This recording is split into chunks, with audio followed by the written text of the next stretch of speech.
Item Number SCP-970. Object Class Euclid. Special Containment Procedures. All sites affected by SCP-970 are to be acquired by the Foundation with a suitable cover established. Civilians attempting to enter the site are to be discouraged, preferably within the boundaries of local law. Trespassers are to be administered a Class A amnesiac. In light of Experiment-04 and Addendum 970-02, armed personnel are to be stationed by entries into affected sites.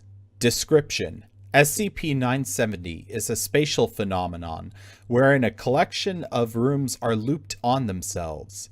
In all cases found, this is by means of a series of doors appearing in the walls, all in a straight line such that it is possible to walk forwards and end up at the starting position. The alteration to the rooms does not affect neighboring rooms and floors. There is as yet no known explanation for the appearance of this phenomenon. SCP-970-01 is a cell block within Sector 19, and the first example of the SCP-970 phenomenon encountered by the Foundation. It was constructed with the intent of housing Class D personnel, and fulfilled that purpose until when several D classes breached containment in an escape attempt. The investigation into the incident led to the discovery that a series of doors had appeared in the cell block, leading into rooms on the opposite side of the corridor.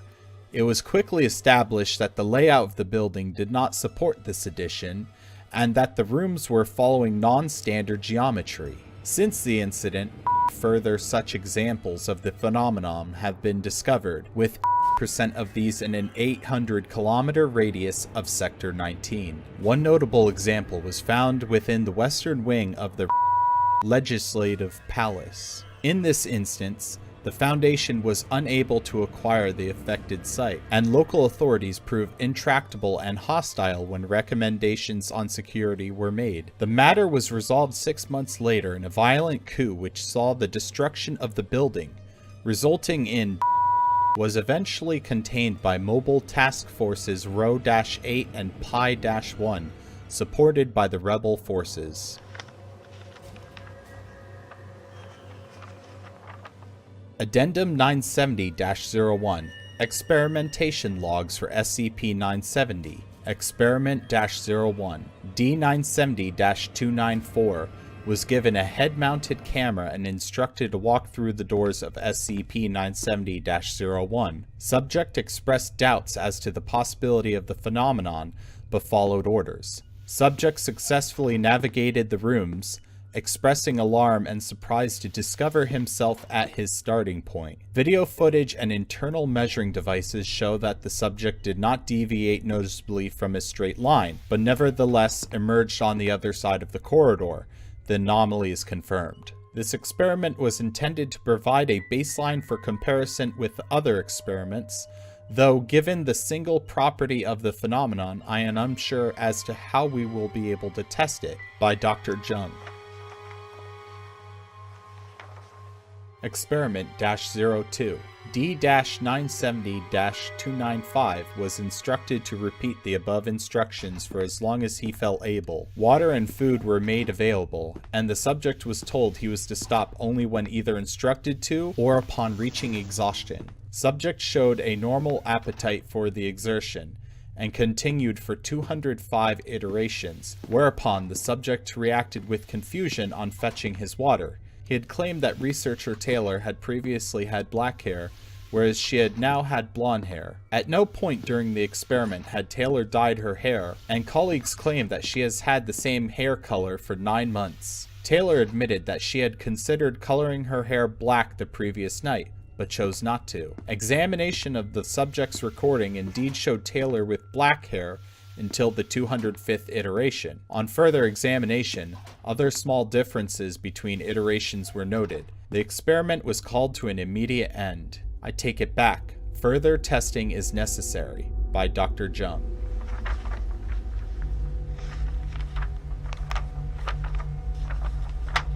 Experiment-03. D-970-296 was given a chipped card containing the following items of data: a 16-bit pseudo-random number called datum A, the final score of a football match that finished 20 minutes before the experiment began called datum B, the morning's DOW Jones Index called datum C, a 5-day weather forecast for the continental United States from 2 days before called datum D. A scanner was erected by the west door to record the data as the subject walked through.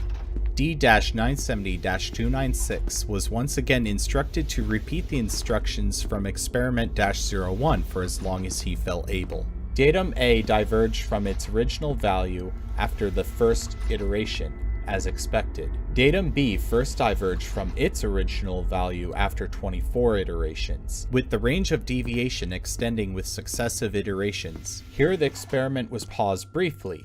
It is recommended for future researchers that they ensure none of their colleagues have an emotional investment in the match. At 76 iterations, the first unpredicted event occurred. This iteration of the card featured a lengthy note in addition to the data presented, and an alternative definition of datum B, the score of the women's basketball game. Researcher Taylor had previously suggested this for datum B, but had been overruled by Dr. Jung. See above note on emotional investment. The iteration of D-970-296 present at the time did not wish to comment further on the incident, as he had been similarly interrogated for 10 successive iterations until a previous Dr. Jung put the note on the card. The scanner was reprogrammed to add notes to the end of each card. Note from Research Assistant Boston. Dr. Jung initially encountered technical problems with the scanner, prompting researcher Taylor to go and fetch someone who knows what he's doing.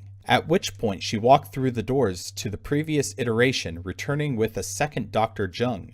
The original Dr. Jung proved unwilling to be assisted, leading to a row between the two doctors, which was only exacerbated when a third Dr. Jung emerged from the next iteration, complaining about the slow pace of the experiment. The disagreement was eventually broken up by security, who mandated A, the reprogramming of the scanner by the second Dr. Jung, and B, that all staff remain in their particular iteration to avoid confusion. At 157 iterations, an unidentified man appeared in the place of D-970-296. The man was immediately restrained according to security procedures. Analysis on the notes of his card indicated that he was in fact D-970-296, and that in his original iteration, a different D class had been allocated to the experiment. D-970-296-1, as he will now be known, showed signs of bruising, allegedly from multiple enthusiastic restraints during this experiment. Dr. Jung provided a cardboard sign to hang around his neck, reading, "I am authorized to be here, please read the notes." D-970-296-1 showed gratitude. Datum C first diverged from its original value after 234 iterations. Datum D did not diverge within the span of the experiment, 371 iterations.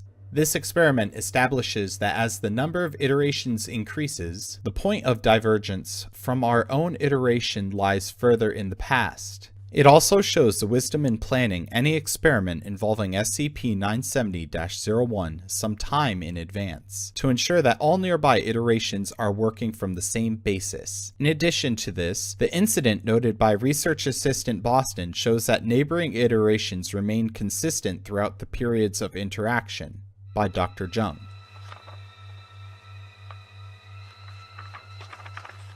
Experiment-04. A robotic probe was programmed to recognize and open the doors of SCP-970-01 and fitted with a camera. Recharging facilities were made available in the corridor to be automatically accessed when the probe was under 5% charge. The camera was fitted with a locking chip, resonating with a computer within the corridor in the first iteration. This experiment differs from Experiment-03 as it intends to relay information to the first iteration, whereas Experiment-03 passed information down to further iterations. The film displayed approximately 600 hours worth of footage, approximating to iterations. Analysis of recording has shown the following iterations to be of note. 213. The first immediately noticeable difference, Dr. Jung is wearing a red tie. 704.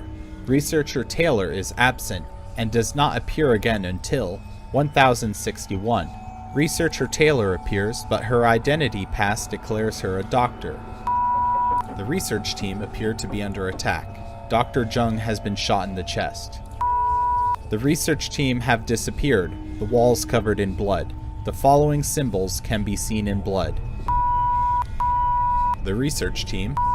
Facial features. I do not believe that anything can be established by further experimentation. By Dr. Jung. Addendum 970-02. Following a nervous breakdown, researcher Taylor has been admitted to the psychiatric ward. Other members of the research team have undergone similar, though less severe, reactions. The footage from Experiment-04 is believed to be the cause of the problems, and all affected personnel have been administered Class B amnesiacs as part of their treatment. Experimentation on SCP-970 has been ceased for the immediate future, and the security on affected sites has been upgraded.